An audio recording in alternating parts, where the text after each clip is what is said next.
In today's world, we are increasingly dependent on technology. Our business and personal lives rely on it, but as you've probably noticed, it's unreliable. Our computers are slow, so we end up squinting at smartphones and tablets. The jokers we pay to fix our stuff have no clue what they're doing. We live in constant fear that something's going to happen to our personal data. So we're scared into paying for fake protection that proves useless when disaster strikes. Update attacks, fake Wi-Fi, cloud control, intelligent, successful people feel intimidated by the chaos and think it's somehow their fault. If they only knew what the industry was doing to them, they'd get torches and pitchforks. If only we had someone to explain it all in plain English so we can start protecting ourselves.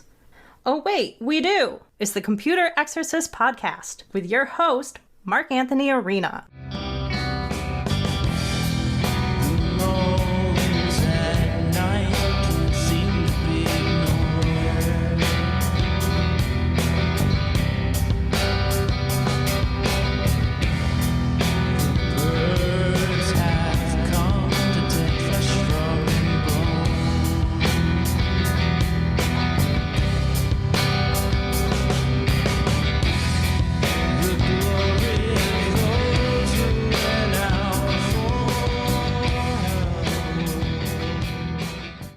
From the Wallace Memorial microphone in my home office, overlooking the Can of Worms in downtown Rochester, New York, this is the Computer Exorcist Podcast. I am so happy you have joined us here today.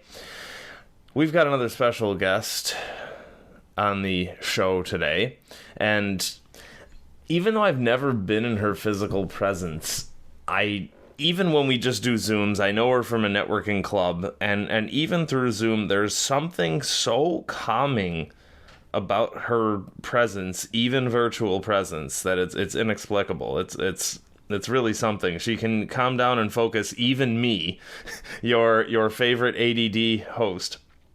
So, Elizabeth Gifford Maffei, tell us about yourself and why you are the way you are.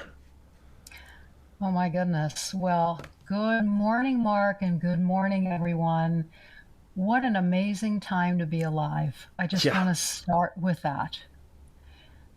Just take a moment for everyone to just soak that all in and know that you are incredibly powerful and you can create your life in any way you choose. So I know that's not what you asked, and I will answer that, but I just felt very called to share that message with everyone.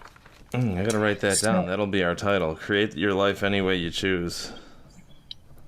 I love that. That's amazing. You never know. You never know what Spirit's going to tell us, and so you have to trust. Mm-hmm. So, just to make it really brief, I was born and brought up in New York. Like you're in New York right now. My condolences. Yeah. So, how did you escape? No, it was, what an amazing experience.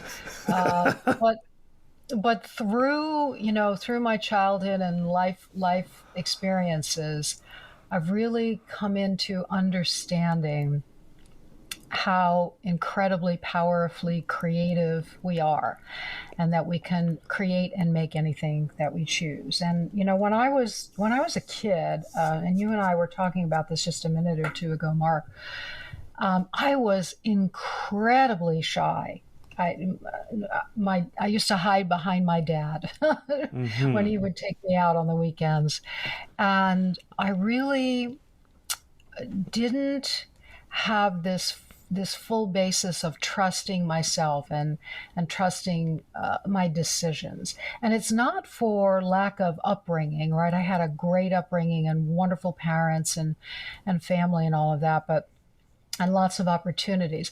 But I just second-guessed myself and made a decision. It was actually a karmic decision that kind of changed my life and brought me back to full circle in understanding how powerful I am. And when I say that with all grace and humility, because we all are. And I think we've been kept in this place where we have been made to forget how powerfully creative we are. Oh, and I'll touch on that. Absolutely. I mean, I live in a city, I'll really quick. I live in a city where we are told that we can never accomplish anything and that we need assistance and we need to qualify for benefits. And everything is all about you need to stay home because you don't have the power to earn anything yourself. And you are just there as a pair of eyeballs to be fed. And that's it.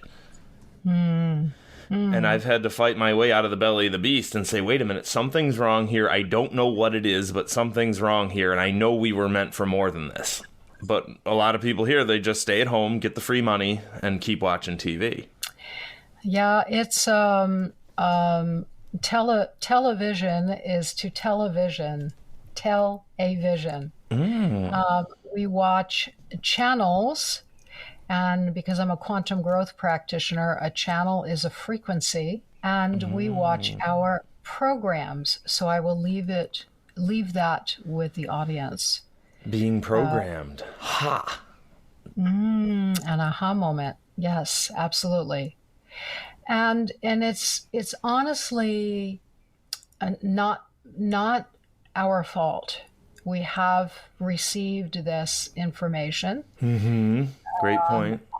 And it's for whatever reasons, but in my opinion anyway, it's not for our highest good. And so we have that ability to shift that. And the first way to shift that is with a different perspective. It's giving yourself permission to think about things in a different way without judgment. That's a mouthful, isn't it? See, right, and I'm guilty of that because I walk around town and I say, well, these people have so much potential and they just don't know it. I judge people as well. Yeah, and it's even more about self-judgment because we have really, without a conscious knowing, allowed ourselves to judge ourselves and put ourselves in a box. Be boxed in. I'm good at that too. Yeah. Allowed ourselves to be boxed in, and as I said, not open the lid or kick down one of the sides of the boxes. Right? Like I can just see people in this box and kept in this one short paradigm, and so much is changing so quickly, so rapidly on a global level, on a universal level. And what, how you feel and the choices you make and the things that you do and the things that you create with your thoughts and your words affect me. And that's the quantum level, right? We all affect one another. And when there are more of us who can step outside of the paradigm and say, you know what, I'm not going to judge, this political officer, or I'm not going to judge this particular person for the choices that they make, or I'm not going to judge my family member. I'm going to step back and look at it as a neutral observer. That's the beginning. And then when you allow your true creativity, which we all have, it's there. It's just being. It's just waiting to be unwrapped. Think of it as a gift, and you open up the bow and you throw off the wrapping paper and all that. Once that's open, and more of us realize how we can create our world, then that becomes that tipping point, and we can never go back. Okay, hold on a second. That brings up a huge point here. So you're saying stop judging the people around you, right? As my dad says, worry about yourself, right? Instead of worrying about other people. And then and only then, right, when we stop watching the news and being told who to fear and who to hate and who to judge and who's to worry about, and none of that actually matters, right? None of these things actually affect us unless we let it. So once we do the opposite of what everyone's doing right now and stop worrying about other people, then and only then can we open up our own potential. Is that right? That's part of it. But honestly, I would love to meet your dad sometime because he's absolutely right. He's got a lot of common sense. Yeah. Yeah. Not so much worry about yourself, but it's more about reflect. Yeah, that's what he meant. Yes. Oh, of course. Yeah. Yeah. Reflect within in what's going on with you and what is really okay with you and what is really not okay with you. Because here's the deal. We're we are spiritual beings, we're energetic beings. That's all we are, is energy, right? We are energetic beings in a physical body. And we can say to ourselves, wait a minute, it's not my natural state to hate anybody. It's not my Ooh. natural state to be divisive. It's not my natural state to be on one side or the other. Here's the deal. You have two sides of you, Mark, and so do I. And so do all of us. And what the sides are, we have more than two sides, but the two sides are, we all have a masculine side and a feminine side within us. And they each serve a purpose to support one another so that it supports our natural energy. We are not supposed to be at war with each other. We are not, it's not natural for us to hate. But it's profitable for some people. Exactly. That's that box. That's that box we talked about in the beginning. And also, I might add, it's not our natural state to sit there and kill time, right? Everything they tell us around here in my area is just, oh, you know, you can't do anything, you can't achieve anything, just stay there and stay home and we'll keep giving you money and you can keep doing drugs. Well, this could be just part of my personality, but I honestly, maybe because I'm a native New Yorker, I don't know, or maybe it has nothing to do with that. It really doesn't mean to be a judgment statement, but I'm proud of that, right? But I don't like anyone telling me what to do. Well, you're from downstate. In upstate, people are just, they want to be told what to do. It's weird. I get it. Yeah, but I see what you're saying. It's always been part of my personality is that I don't like to be told what to do. And as I age in grace, the more people try and tell me what to do based on their paradigm, based on their beliefs, and if it doesn't align with my beliefs of who I am and what's acceptable to me, that's it right there. Then I'm going to rebel. I'm going to push back and I'm going to say, no, I'm not complying with this, or no, that doesn't belong in my life, or no, you don't have my permission. To tell me how to live. Or to tell me how to do anything. Okay, so sorry to throw you off there. Let's get back to where you said, so once you shed all of that, the judgment and the hate and the fear and all that, I guess even if people out there don't believe in the quantum stuff, right? Even if they don't believe in that, my message to you would be, and I'm going to say this in one of my next books I'm writing, even if you don't believe in quantum, your mentality, right? The stuff you spend time thinking about is going to shape what you do, right? If I sit around all day like I'm good at doing is, oh, I'm never going to get anywhere. Oh, I'm a failure. Oh, I'm in this. Oh, I'm in that. Then that's just basic logic that you aren't going to go anywhere, right? But if you say, I have great potential, I'm not sure what it is yet, but I have great potential, I'm going to do this, I'm not sure how I'm going to get there, right? If you focus on, like my grandma used to say, look down, go down, but look up and go up. So just in a basic way, right? It just makes sense. And I have to remind myself constantly, all this week I've been doing that. Come on, Mark, you have some potential here. You're going to get out of here. You're going to do this. You're going to achieve what you want. When I work with my clients, that's one of the things that I weave in is their, I'm going to say it in this way because I've been being told to say it this way, their self-promotion. I sometimes work with people who have had challenges about self-worth since they were a child, and or they probably, sometimes they bring it in from past lives. And the easiest way to shift, even if your brain won't allow you to believe it in the beginning, is to listen to how you speak about yourself and to yourself. Thoughts and words become things. And I case in point, if someone says something to you that is hurtful, I've had people describe it to me, and you've heard this before, I'm sure, that just cut me like a knife. Mm-hmm. It became like that. Mm-hmm. Exactly. And that's exactly what it is doing. It is cutting you down.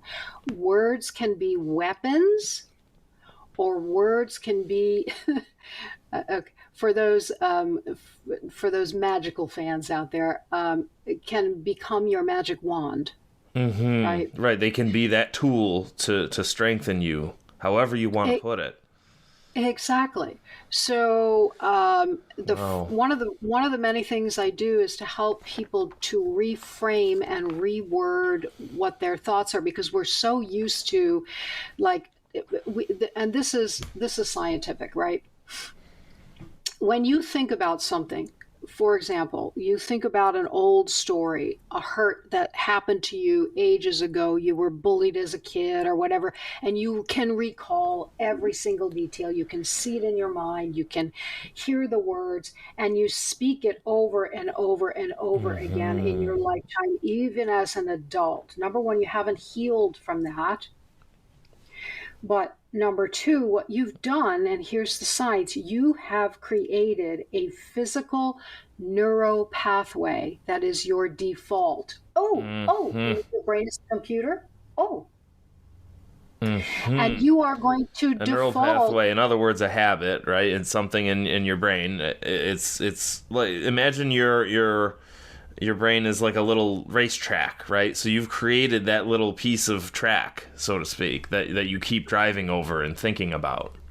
Exactly. And you keep digging and making that track wider and wider. It's an electrical impulse, right? That's your default.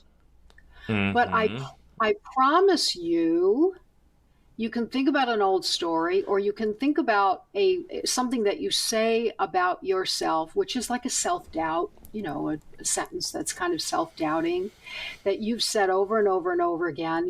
You've made that as your default.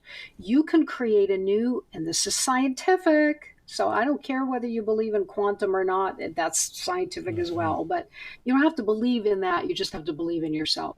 You can create this new neural pathway that changes it. Like for example, I'm never going to make the money I want. How many people say that? I do, yeah. 2, I create all of the income that I desire and more that flows to me now. Okay, you don't have to believe that. But what you're doing is you're creating an electrical impulse that magnetizes and attracts opportunities to you. So then what happens? Someone out of the blue calls you and says, "Hey, you want to be on my show?" Or, "Hey, I found a new way of making some money. Do you want to take a look at it?" Or whatever it is, right? Things will come to you because you have already declared that you have it. And this is not new, right? You can read books written on this that were from the early 1900s. But we've forgotten how to practice it. And I guarantee you that every negative thought you have about yourself, you can switch to a positive. It's just like frowning or making an angry face takes more effort and more muscles than it does to smile. Yeah. There's so much there. And again, even if you aren't sure of how you're going to succeed, right? If you just put that in your head of, hey, you know what? and this is something I do a lot with myself. I'll try to remember to do this, is someone out there needs me, right? And that's the exact opposite of what we are told here in upstate New York of, you need to stay home, you're not capable, right? That's the implication when you get free money up here, and when you're told that you're not capable, and you're just someone who needs to be taken care of, and you're just a burden on your state and all that, versus someone out there needs me. Okay, in 2011, I left a corporate job, and I was offered fun employment. And I said to myself, you know what, that's really cool. And my buddy encouraged me to take it. And he said, look, it's yours, blah, blah, blah. And I said, that's cool, but I'm an able-bodied guy, and someone out there needs me for something. And once I did that, my business exploded, and people started needing me for their computers, and it all just blew up from there. So it was that mentality. So I'm doing that now, again, this year, saying there's a lot of people out there who are suffering with this stupidity with the Microsoft and the Apple and all that, and someone out there needs me. And I'm not sure how I'm going to reach all of them yet, but we're going to figure that out. Yeah, and you don't need to know how at the moment when you state that, but you just, case in point, exactly how you attracted others, because you're coming from a place of compassion and service. And I will tell you, because I work in numbers as well, one of the many tools that I use, and it's not often, it's just for the people who are open and ready to it. I also offer numerology, but everyone has heard that this is a 9-year for the world. Okay, right? What's that? Okay, so if you add 2025, 2 plus 2 plus 5 equals what? 9. So the number 9 represents two things: completion, finishing a cycle, getting rid of all the rest of the garbage that doesn't belong to humanity. That's number 1. And number 2, like shedding the fat, like getting rid of the clutter in my house and getting rid of any waste and that sort of thing. Yeah, because then you make room for the stuff that really does serve you. But it also resonates with a compassionate humanitarian. Doing good works and acts for others elevates your energy, makes you feel good about yourself, and then you just keep rising. And that's exactly what you said, is somebody out there needs me. You are here on a mission to help other people. And when that is quelled, when that is sliced, when that is when you have a fire within you and someone throws water on you, what comes up? Ash and steam, right? Wow. So it's like you got to keep that fire burning in you, in the fact that everybody has a mission to do something. That's why they've signed up to come here in this lifetime, and do it in a way that serves others, because then it serves you. Instead of, hey, that's mine, what are you doing? Those are mine, get back here, those are, right? Always trying to grab at something, right? This is belongs to me, or hey, someone out there needs me. I'm going to figure out how to help people, and the money comes later. Right. And along with that, Mark, there's this little bit of a mix. The mix is those people who give and give and give and give and give and give some more, but then they don't know how to receive. I know a guy like that, and I'm also like that. So I'm right there with you. Okay, so when I check energy blocks in the body, and I can move the energy because I'm a Reiki master, what that tells me, remember I told you everyone has a feminine and a masculine energy in their bodies. They also have a feminine side and a masculine side. The left side of our body is feminine energy, which is the receiving end, and the nurturing end, and the building end or side. And then the masculine side is the action side, is taking action. Right? So you've heard about a mama bear, right? You have a mother who's had children, and they're nurturing in them and all of that. But then if their child is threatened, out comes the masculine side, where they will go and lift a car to save their child, or they will do whatever they need to do. So there's that balance. So when we don't allow ourselves to receive, there's still self-doubt implanted within us. So we should be able to receive as much as we give. It comes full circle. It's like a vortex, right? When we don't allow ourselves to receive, that implies there's a self-doubt. Is that right? Absolutely. Absolutely. I'm writing that down. That's wonderful. That's that. I'm sure a lot of your listeners have heard of this before.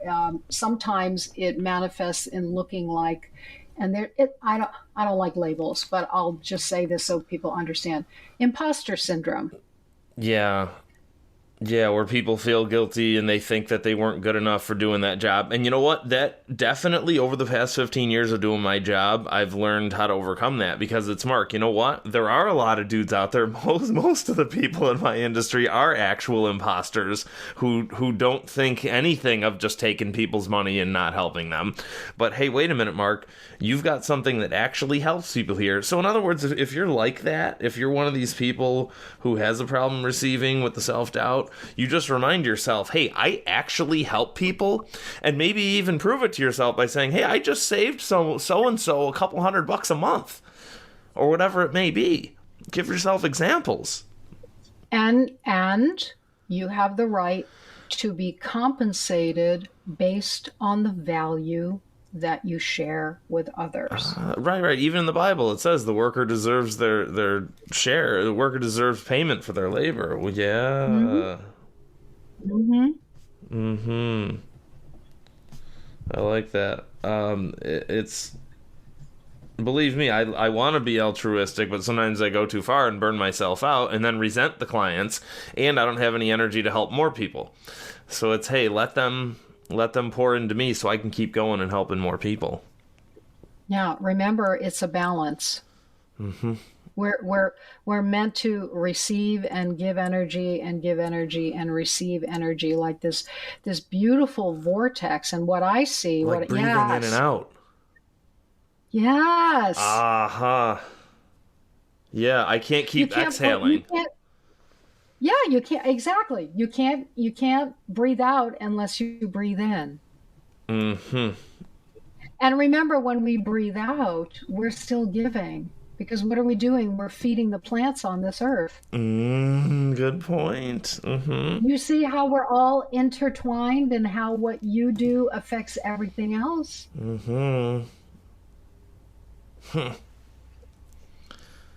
Yeah. All those sparks are going off in my head right now. I love it. I can see them. Really? Yeah. That's wild. Yeah. Well, we're coming up on the end of the half hour here. I'm not going to do an article here. I was going to do an article, but it's just more Angry Mark stuff.